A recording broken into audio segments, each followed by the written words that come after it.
All right, we are live. We are live. What's up, YouTube? This is BoxingWave, and we are back with another video, another live. Before we get started discussing today's topics, today we got some boxing on the way. We got a card on ESPN. It's going to be Michael Collins' return against Miguel Mariaga, and that's going to be happening on a couple hours from now, 2 p.m. Eastern on ESPN Plus. So be sure to check that out. Not going live, not doing any live commentary today, unfortunately, but that card is going to be at 2 p.m. Eastern early in the afternoon because that's going to be a UK card. And then later on this evening, we got Virgil Ortiz Jr. making his return against Michael McKinson. That's going to be on 9 p.m. Eastern on the Zone later on tonight. And you got Blair Cobbs versus the Maurice Hooker on the undercard of that. Again, I won't be doing live commentary for those fights, but that's the boxing that we're getting today. Of course, we know, I spoke on it yesterday, Jake Paul against Hasim Rahman Jr. is canceled. So that fight was supposed to go down today as well, but we're not getting that fight. So those are the only two cards, mid cards for today. All right. So this is gonna be a quick live. I just wanted to cover some of the news that we got throughout the week that I haven't gotten to yet. All right. Let's start off with talking about Lee Wood. Lee Wood beat Michael Conlan. Speaking of Michael Conlan, who's fighting today, Lee Wood beat Michael Conlan, knocked him out earlier this year, and one of the best fights, probably the best fight of the year so far. And he is being ordered to fight Leo Santa Cruz because they both have that WBA mix-up. Leo Santa Cruz is the super world champion. Lee Wood is the world champion. And these guys are supposed to be going into purse bid sometime this month. And I think the confusion with that is Eddie Hearn has come out and said that he's interested in putting Lee Wood against Mauricio Lara or Akiko Martinez, right? We know that Kiko Martinez recently got stopped by Josh Warrington in their rematch, right? And we know that Mauricio Lara was the one that was able to stop Josh Warrington. And then in the rematch, there was like the fight was stopped because of a headbutt or something like that. The fight didn't continue. I can't remember the details. I remember watching the fight, but that rematch, very suspect, but whatever. Lee Wood, I think the whole mix up with that and the fact that there's a purse bid coming up for that Leo Santa Cruz fight, I think the whole mess up is just business. It's just politics. When Eddie is coming out and saying, like, listen, we're looking to put Lee Wood against Kiko Martinez or Mauricio Lara, those are his fighters. Those are the fighters that's fought on his platform. Leo Santa Cruz is obviously PBC. All right. So it's not no surprise to me that Eddie's coming out and saying that because, of course, he wants to keep his fighters in-house fighting on his cards. But at the end of the day, Leo Santa Cruz is the bigger fight. All right. Leo Santa Cruz is the bigger fighter. Leo Santa Cruz is the real WBA champion. And that's the fight. That's the better fight at the end of the day. Like Lee Wood coming off his greatest win, his biggest win in his career. Why wouldn't he fight Leo Santa Cruz? You know, it makes sense. Not for me, there's a lot more fights I want to see at 126 because I think there's better fighters than Lee Wood, even though he's coming off of that big win against Michael Conlan. Conlan was really unproven. You know, a lot of it is based on him just being undefeated and being an Olympic gold medalist. He hasn't really proven himself neither. So even though that was a big win, there's many, many fighters at 126 that I would love to see Leo Santa Cruz fight. But I love that the WBA, at some points, they're trying to clear up this junior belt main title thing. I'm glad that they're trying to clear that up. So I would rather see that fight over Kiko Martinez or Mauricio Lara. All right. Shout out to everyone that's coming in. What's up, Andrich? What's up, Mar the Machine? What's good with you? Lil Noosh, what's up? All right. So that's my thoughts on that whole thing. I think I saw the article. I read the article yesterday. And I didn't think nothing of it. It's just promoters. Promoters are gonna promote. I think I read an article this morning with Eddie Hearn basically saying Joshua against Tyson Fury is the biggest fight of all time. At the end of the day, a promoter is going to promote. Eddie Hearn is no different from any other promoter in the game. That's what they're supposed to do. Come out and sell fights and say whatever for people to get into the fight. That's what a promoter is at the end of the day. So even though I strongly disagree with that, as much as I want to see that fight between Joshua and Tyson Fury, Eddie Hearn is going. Hearn is gonna Hearn. At the end of the day, that's what the promoters do. They're supposed to sell a fight. All right. And if there's a chance that Joshua does beat Usyk in this rematch, I mean, Eddie's gonna have to say whatever he has to say. They're gonna probably fight. Hopefully they'll fight if Joshua is to win this fight. All right, so that's the news on Lee Wood, man. And I figure I'd address it because Michael Conlan is fighting later this afternoon. All right, so the other topic that I wanted to discuss real quick before I get into the bigger topics is Nonito Donaire is not retiring. He's not going to retire, and he's looking to come down again, go down to 115 and fight Roman Gonzalez or Kazuto Ioka. Both are champions at 115 right now. And what do I think about it? I mean, look, I think, first of all, I think it's crazy that Donaire can actually go all the way up from 112. I think he started at 108 or 112 in his career, to go all the way up to 126 and then come back down to 122 to 118. And now he's saying he can come down to 115. I mean, if he's already a big fighter at 118, he would be huge at 115 come fight night. And it's not a fight, especially with him and Chocolatito. It is a fight that I've definitely thought about. I think that's a fight that people have definitely talked about. I know Inoue and Chocolatito has definitely been a fight that people and the boxing fans have talked about, especially because at one point they both were probably in that top 5, top 10 pound for pound area. And so in some people's eyes, they still are. I don't have a problem with those fights, to be honest. I mean, Donaire is 40 years old. And even though he just got knocked out by Inoue, those are fights. Those are more winnable fights for him. And as long as he can make the weight and be healthy, making the weight, I really have no problem with those fights. Obviously, my main thing has been wanting these fighters unifying in a division. You got Bam Rodriguez up there now, who might actually go back down himself. Just waiting to still see. But I know he's going to be on the undercard of is he on the undercard? Joshua Usyk? I think so. Can't remember. Correct me if I'm wrong, but I know he has a fight coming up. You got Estrada there. You got all of these guys there.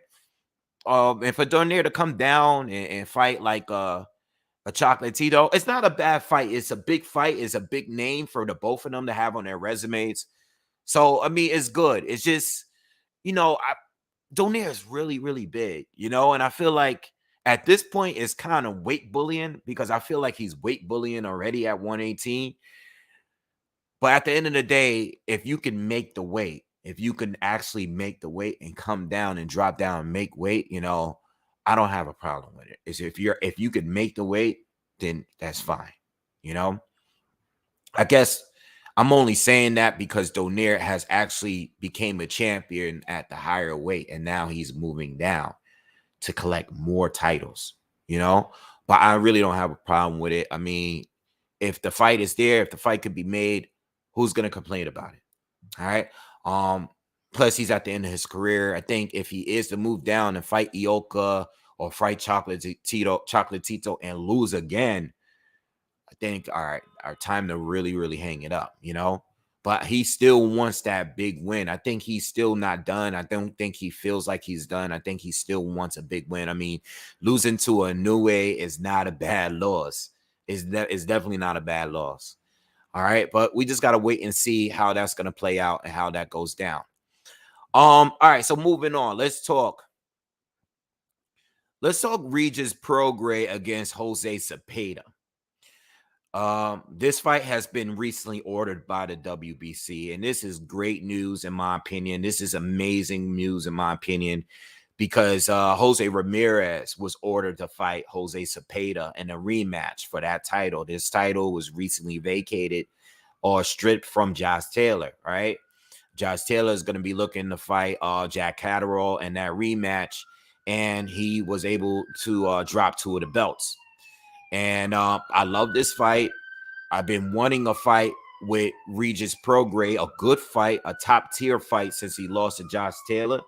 He's had a few fights. He had the Ivan Redcatch fight. We had a fight on Triller. We had a fight, or that was a fight on Triller. He had a fight on PBC. And none of the fights were real, like they were stay busy fights. They weren't any top tier fighters that he fought. So I love this fight. Ramirez versus Zepeda is a great fight. That was a great fight because they had the fight already. This was a rematch, and it was a 50-50 fight, and the fight could have gone either way. They gave it to Ramirez by split decision or majority decision. And if you watch the fight, you can really, really go either way with that fight. I mean, it was I haven't seen a fight in a long time, but Zepeda, I remember Zepeda coming out winning, and I remember Ramirez stepping it up in the second half and the later rounds. Depending on who the judges that day, could have really went 7-5 either way. All right. But I love this fight, man. I've been wanting Prograis to fight these other guys like Zepeda, like Ramirez. I really believe that Prograis is my personal favorite fighter at 140. He's been for quite some time. He's pretty much been my favorite fighter at 140 since Terrence Crawford moved up to 147, right? And Prograis lost to Taylor, another fight that could have gone either way. I like what Prograis was doing on the outside. I like the dog that Taylor became and was able to pick up some of those mid and later rounds. I think that's another fight that could have gone either way, 7-5 either way.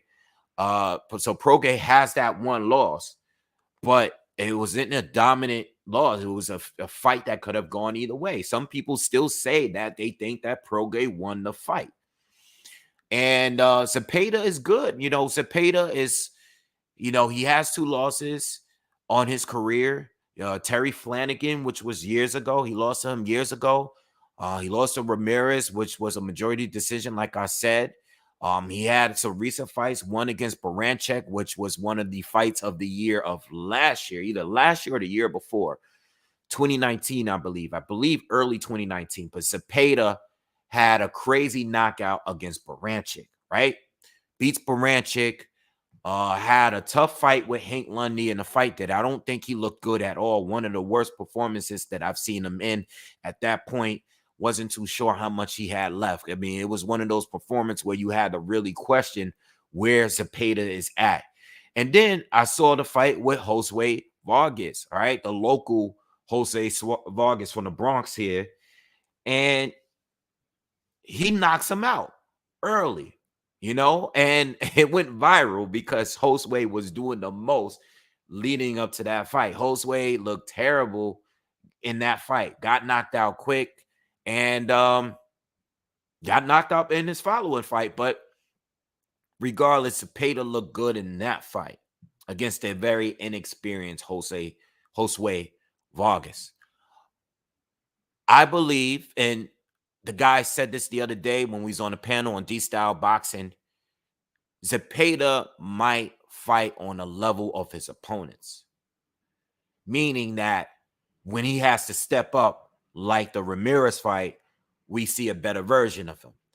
When he steps down against Hank Lundy, who's way past it, basically doesn't even have his legs. Hank Lundy at one point was one of the fastest boxers in the game, right? Very technical, can switch, all right? Very fast hands. Looked terrible against Hank Lundy, an aging Hank Lundy. But I think in this fight, Zepeda is going to be on his A game. Zepeda has power.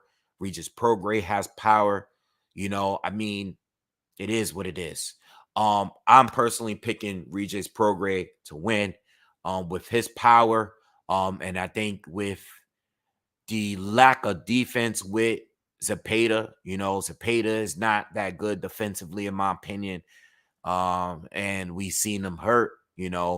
I think Regis Prograis with his punching power is gonna find a way to get the stoppage. He pretty much is a knockout artist, and they're both southpaws. They've both been in the ring with other southpaws. It's not even about a southpaw. Who's this? Who's more? So they both been in there with other southpaws. I believe Zepeda has been in there with other southpaws. Yeah, he has. So with that being said, I think Regis Prograis is the better boxer. I think he looked better at the elite level to me, in my opinion, and I got Prograis winning. Eventually, I'll definitely do a breakdown for that fight. But regardless, I love this fight. The Ramirez fight was good, but I prefer this fight simply because I seen the first fight. And I just want Regis Prograis in there with another top dog in the division. The reason why Ramirez pulled out of the fight is because he's gonna be having his wedding. At least that's the reason. People question whether or not did he pull out of the fight because he just wasn't interested in the fight. He wasn't looking forward to fighting Zepeda again. I don't know. I really don't know. I mean, to be honest, Ramirez has had a really, really tough schedule throughout his career. And I don't really believe he ducked it. Maybe the marriage thing was a priority for him and his family, and that's it. I'm not gonna make any assumptions when it comes to that. But I believe that the winner of this fight is going to end up fighting Ramirez anyway. All right. So that's my thoughts on it. But yeah, I have Prograis winning against I have him beating Zepeda. All right. What's good, everyone in the chat? Man, I see you guys in here. Chris says Prograis and Zepeda is a great fan or a great fight. I don't know if you mean fan or fight, but neither man been convincingly beat ever. Yeah, neither one of them has. But I still believe that, Regis against Taylor could have gone either way. Outside of the Taylor fight, Regis pretty much knocked out everybody else that he's faced. Zepeda has probably been in there with Ramirez. He's been in there with Flanagan. He's been in there with Lundy, and he's been in there with Baranchek. I mean, resume to resume, they both, neither one of them beat the best fighter that they fought. I would say Ramirez was the best fighter for Zepeda, and Taylor is obviously the best fighter for Prograis. With that being said, they're both equally, like, as far as resumes is concerned, I think they're both equal. But I believe that's Regis Prograis is a better fighter based on the eye test. I just think he's the better talent. All right. Jihad said Prograis versus Tio. I love the fight. Tio's coming. He's making his return next week. From some of the training videos that I've seen, he looks excellent. And I'm looking forward to his return. And if he looks sharp as he's looking in preparation for this fight, hopefully he's focused again. And hopefully he looks great. Not quick. I don't think a Prograis fight is a fight for him right away at 140. But for now, I would go with Prograis. I just want to see what Tio can do at 140 before I get that far, Not saying Tio don't have a chance, but Tio is very, very talented, and I don't want to take everything away from him because of that one loss. I believe that these guys came in with the wrong game plan and stuff. But it looks like from the videos that I've seen that Tio might have some new people in his camp. I can't confirm this. I don't know for sure.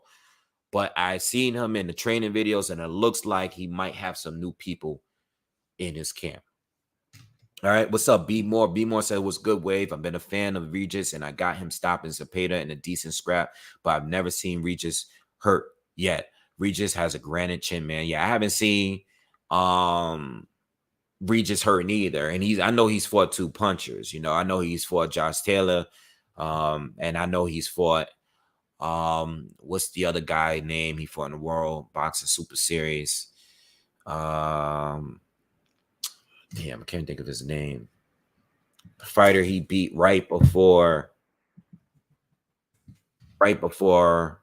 he fought Josh Taylor was another puncher. Kyril Relic. All right, Relic was definitely a puncher as well. He beat Joel Diaz Jr. That was the first fight that really made me pay attention to him. Julius Ndongo, who's pretty much lost to everybody else that was decent after that fight.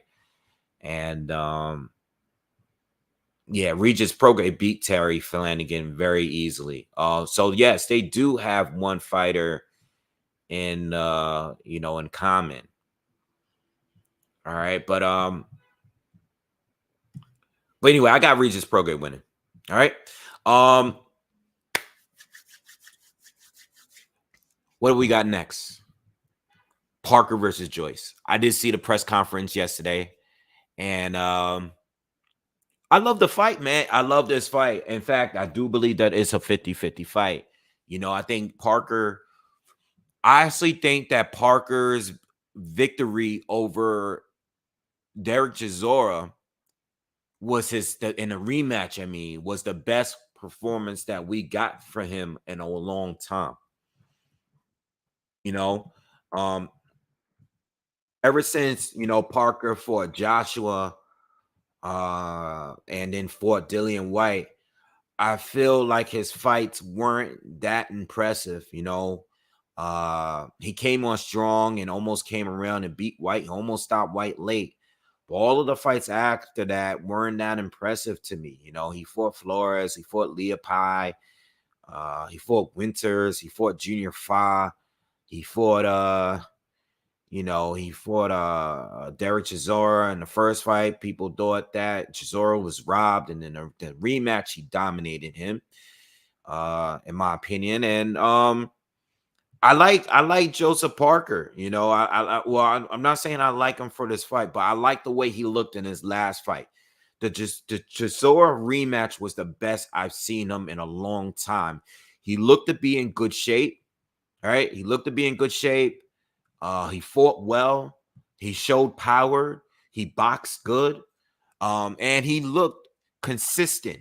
All right. Even late in the fight, he looked good. I know he's had poor conditioning issues. One of the quickest boxers in the heavyweight division. He's lost some speed in the later rounds of his fights. And he looked good. He looked good against Chisora.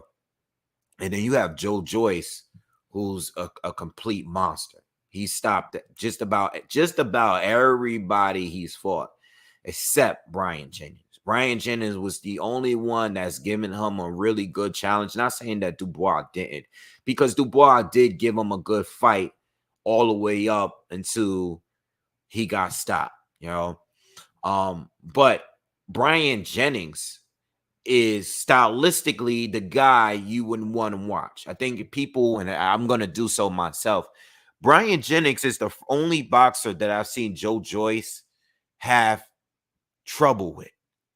And it's because, and this is what, for the people that eventually I'll do a breakdown, but just to let you know, if you go back and watch that fight, and I'm talking about comparing this to any professional fight. Obviously, if you want to go back and see what Usyk did to beat Joyce, definitely go back to that. But there's some similarities there between what Brian Jennings was able to do and what Usyk was able to do. And a lot of it involved movement. Okay, a lot of it was movement. And then when Joe Joyce was in their space, they were able to smother his punches. That's what Brian Jennings did very well. Brian Jennings was able to move and find ways to step in and crowd Joe Joyce, so he couldn't get that jab off, couldn't really get that power off. And on the inside, Brian Jennings would work the body. He would attack the body first. He even hurt Joe Joyce to the body. All right. So the juggernaut can be hurt.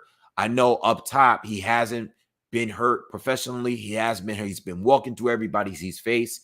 But Joseph Parker, what he needs to do is use a little bit of that movement, use that jab, use that right hand, but in opportunities at times where he's getting crowded and getting pressured and getting trapped by Joyce, he needs to step in, smother Joyce's offense, all right, and dig to the body a little bit. Joe Parker is not a huge body puncher.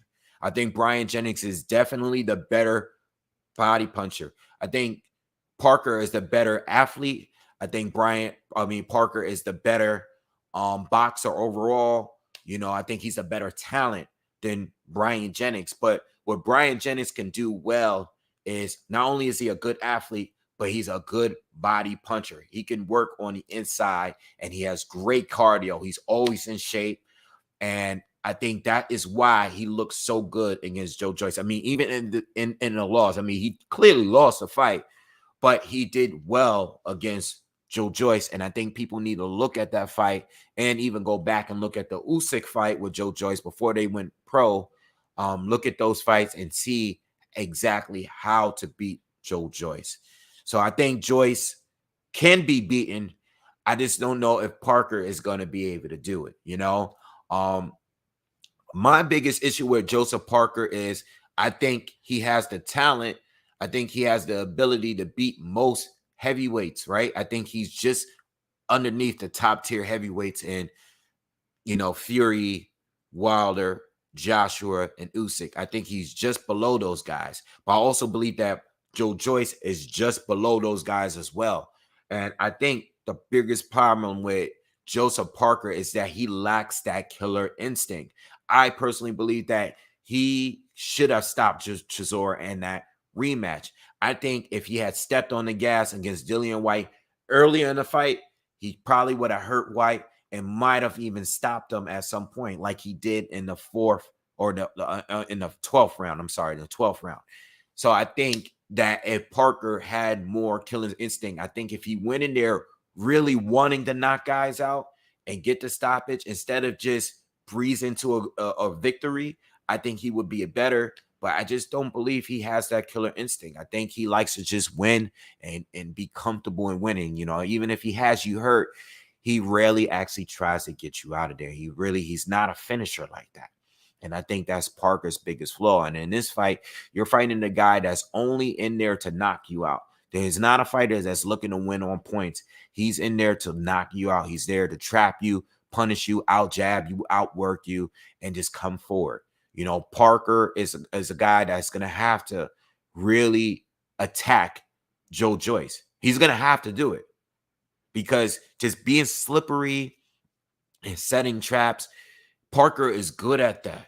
He's very good. He's one of the slickest fighters up there at heavyweight, but I don't think he can last for 12 whole rounds dealing with Joyce's volume and his jab and his pressure. Parker's going to have to attack, and Parker's going to have to find a way to smother Joyce's offense, you know, and I'm not sure if he can really do that. Unfortunately, Parker is not much of a body puncher, not as good as a Brian Jennings. All right. So that's my thoughts on that fight. Definitely going to do a breakdown at some point. Let me read a few comments here.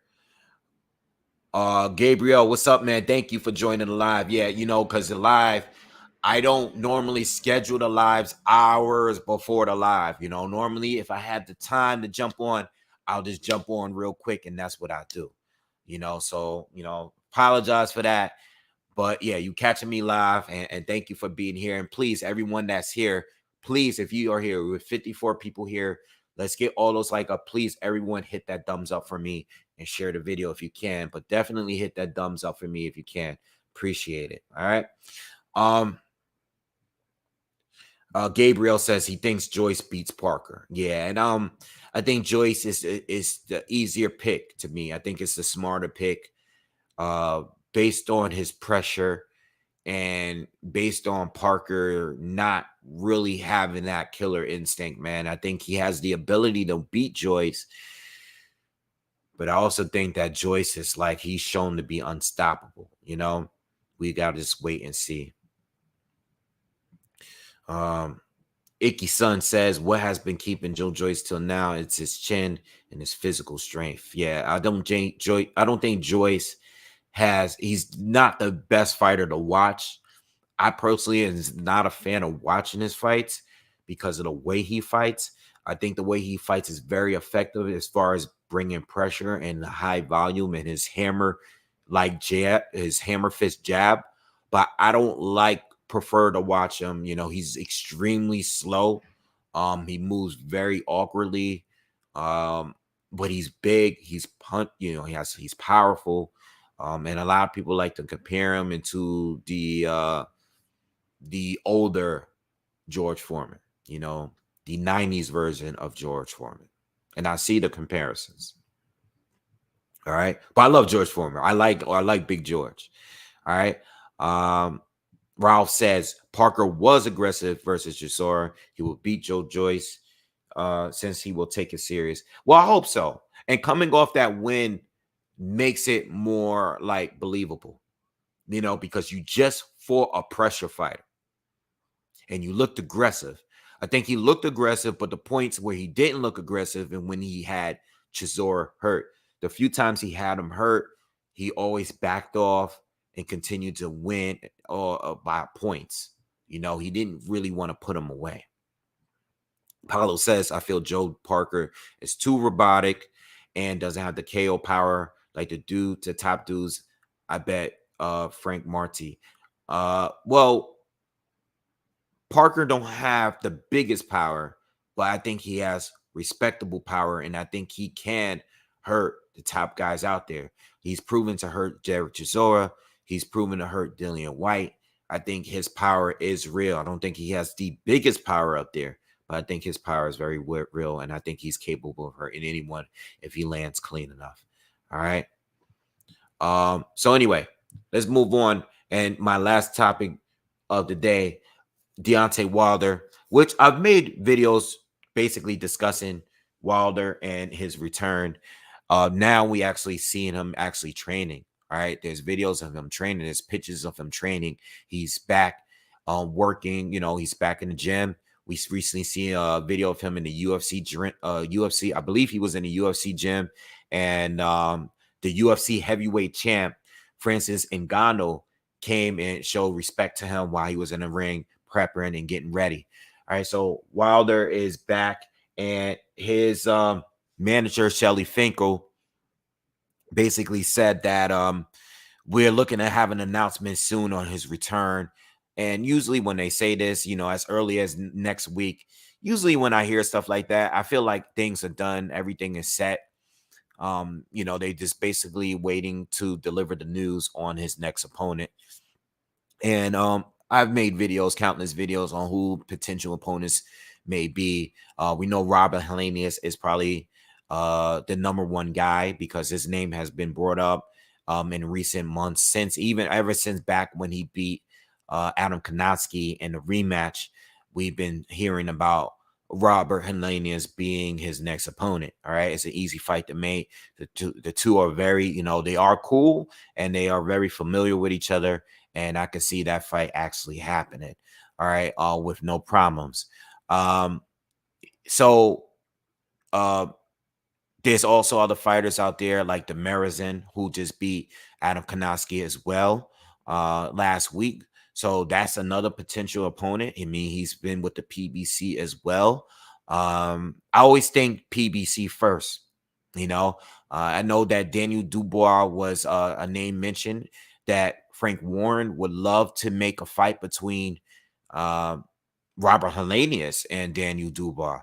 But we gotta wait and see. I think Frank would actually love to make a fight with a Deontay Wilder and stuff. But listen, at the end of the day, and if Shelly Finkel, who's the manager of Wilder, has a good relationship with Frank, maybe they are able to work something out that's outside of the PPC. But right now, Wilder returning, I think that a realistic fight is a Robert Helenius or the Marizin or, someone PBC for a first comeback fight. Obviously I've been saying the same thing. I want Joshua against Wilder, win or loss, win or lose. Obviously, if Joshua is to beat Usyk, Joshua Tyson Fury should be the priority because that would be undisputed. But if Joshua loses, I'll still love to see Joshua against Wilder. I'm never gonna not want that fight. I don't care about the losses. Still want the big fights. And then you have Ortiz fighting Andy Ruiz. And I think if Ruiz is to beat Ortiz in that fight, I can definitely see Wilder potentially fighting Ortiz in a pay-per-view, not Ortiz, Ruiz in a pay-per-view in the near future, because that's a fight they've been wanting to make. So those are all realistic fights to me. But right now it's more about getting Wilder back in the ring, getting that confidence going, getting stopped 2 fights in a row, can do something to you. But what I did notice that Wilder in the photos and the videos looks slimmer. It looks to be slimming down. I know he was at his heaviest weight against, let me look it up, against Fury in the trilogy. He was very heavy. And me personally, I thought it was a bad idea from jump, because I think Wilder is a guy that needs to focus on being light, being quick, and just working on cardio, cardio. The thing is, coming in with that extra weight, I understand why they did it. Fury is a bigger man. Fury leaned on him a lot. You want to be good on that punch resistance. So I understand what Wilder was working on there. But I think with Wilder, you want to focus on speed. I think the first version of Wilder in the first fight was the best version against Wilder. But I know the best version of Wilder was in the first fight, in my opinion. But the thing is, it didn't really matter to me how heavy Wilder would be, because Fury was still so much bigger than him. It didn't really matter. Fury's coming in at 270, 280, whatever he was in that rematch. Wilder coming in like at 240, 250 or whatever. It takes away from that athleticism because you're so big, you know? And you at 217, we know you still have that power. We know you still have that power, even light. So you didn't really need to be that heavy. I think 217 to 225 is good. Is good, you know? So you just want to be quick, and you just want to have the cardio got to be on point so you can last in the later rounds and not be burnt out. I think that's a priority for Deontay Wilder at this point. You want to come in slim, you want to be light, you want to be quick. Say what you want about Wilder's style and how he only has one big right hand and he's very limited. Say what you want, but he knows how to fight these more, technically advanced boxers. He knows how to fight them.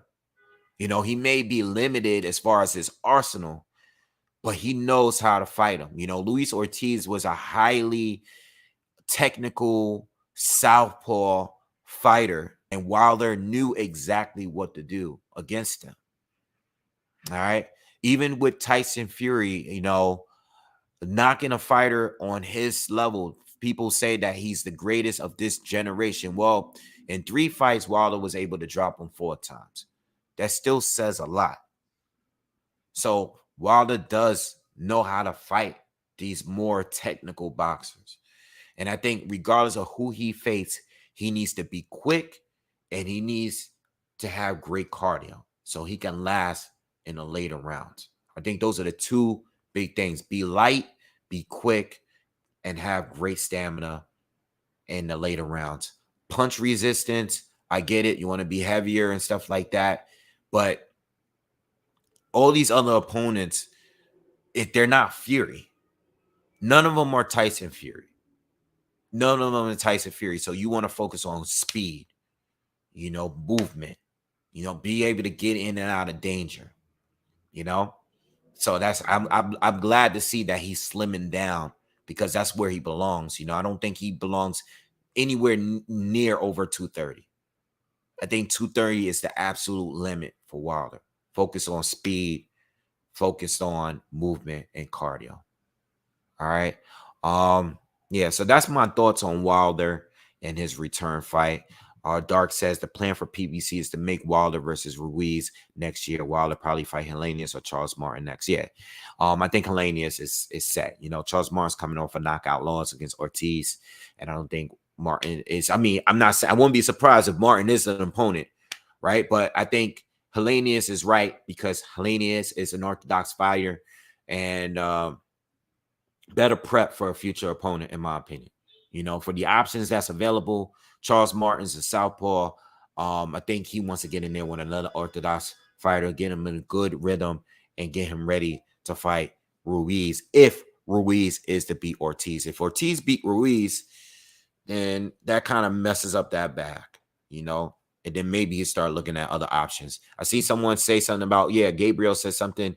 Love to see Wilder against Chisora. I think that would be a great comeback fight for Deontay Wilder. I honestly do. For Wilder, I don't think that's a good fight for Chisora, because Chisora is still in the game. He still looks good against certain opponents. But the last thing I would want to see just with Chisora at this point is just him getting knocked out cold, at this stage in his career and getting really hurt. I know he's not going to stop boxing. I know at the end of the day, he's not going to stop. I know as long as the minute he gets a win, he's going to keep going, but that last fight with Pulev is a very debatable win. I know he got a few losses on his resume that could have gone either way.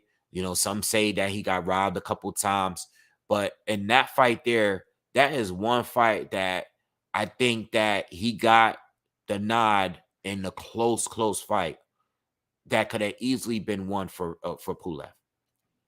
All right, and these are the fights that's keeping him in the game. And of course, the opportunity for Chisora would be great, but I think Wilder would stop him, and I think he would brutally knock him out. But it's a good comeback fight for Wilder. It's definitely a credible opponent for Wilder, but so is Robert Helenius, and I think he's more credible than Charles Martin at the moment. And stylistically, he's better for prepping for the next fight after that. All right. So anyway, that's my thoughts, man. I'm going to get out of here, man. Thank you guys for joining the chat. I just wanted to do a quick live discussing these fights. Please hit that thumbs up if you haven't already. If you are new, hit the subscribe button as well. And I'll see you guys on the next one. You guys have a good weekend. And I'll be doing post-fight reviews as early as tomorrow morning or later this evening. All right. I'm out of here. Peace.